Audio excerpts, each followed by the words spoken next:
All right, good day, ladies and gentlemen.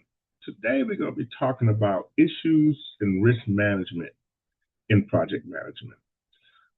Every project has uncertainty.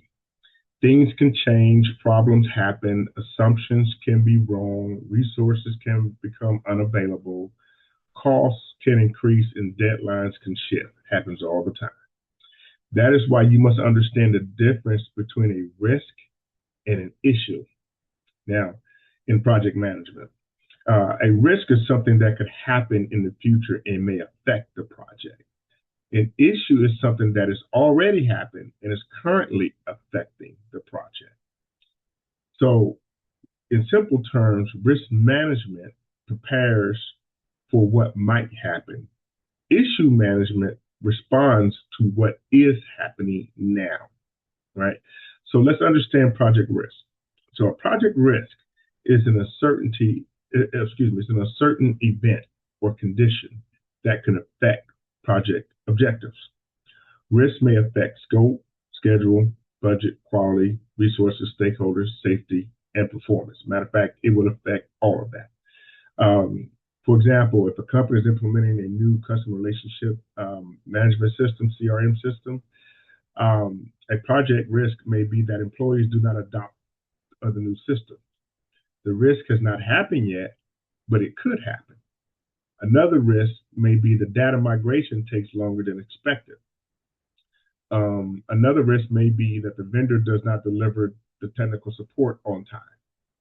The project manager's responsibility, yours, is to identify those risks early, assess their likelihood and impact, and develop a response strategy or strategies.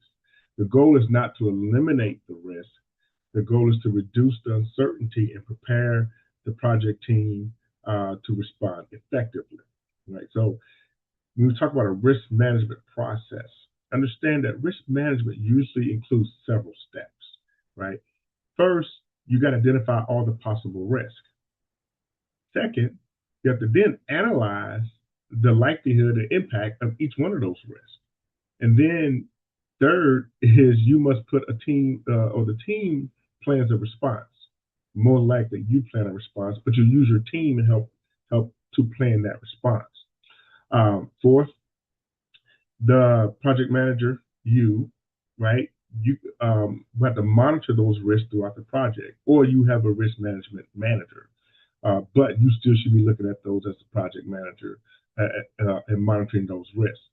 Some risks can be avoided by changing the project approach. Some can be reduced by adding training, testing, or extra support.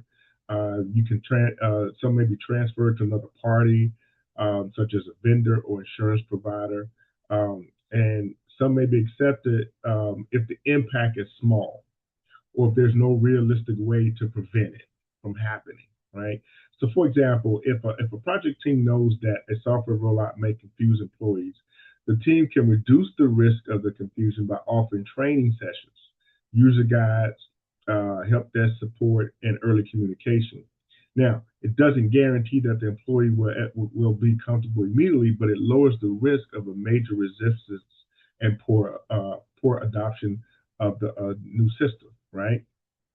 So let's look at issues. Now, an issue is a current problem that needs action. Remember, I said that earlier. Now, unlike risk, an issue is no longer a possibility. It's already happening, right? It's real time. For example, if the software vendor misses a delivery deadline, that's an issue, okay? If the project budget has already been exceeded, that's an issue. If the key team member leaves the organization during the project, that's another issue. And all that will happen in a project, right? If the stakeholders are confused because communication was unclear, that's an issue. Okay. So issues must be tracked. And then not only must you track them, you have to assign and prioritize and resolve them. Okay. Experienced project managers will use an issue log to document the issue, who the owner is, the priority level, and the date the issue was identified, the action needed, and then what's the current status, right? So the issue log is there to help you make sure problems don't disappear into a conversation without accountability, okay? So let's look at a real world example. Suppose a company is launching a new online ordering system. And before the launch, the project manager identifies several risks. The project manager says, hey, the customer may struggle to use a new system. The payment system may not integrate correctly, right? Our employees are going to need the employees are going to need more training. The launch date is going to conflict because that's the company's busiest sales season. So those are risks that could happen. Now, the project manager can prepare by testing the system, training employees. They can create some customer structures, schedule technical support, and they can choose a launch date that reduces business disruption. Now, imagine the launch begins and the payment system fails on the first day. That is no longer a risk; it's an issue. I've actually had that happen in real life, right? The project manager must respond immediately, right? You need to respond immediately, right? You have to contact the vendor, right? You got to come up with you got to come up with or activate a backup payment process. You got to communicate that with leadership. You got to notify the customer service teams that they're about to get a lot of calls.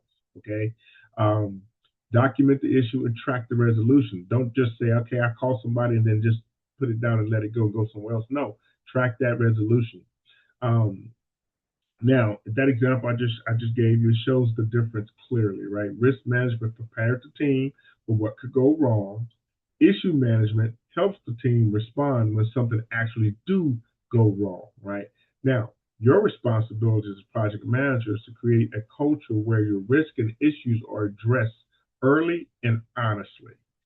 That is the key, early and honestly, because a lot of people like to sweep risk and not risk, but issues underneath the rug, right? And then they pile up too high, and that's when somebody notices because they tripped over them, right? Problems become worse when people hide them. Okay, they become worse when people hide them.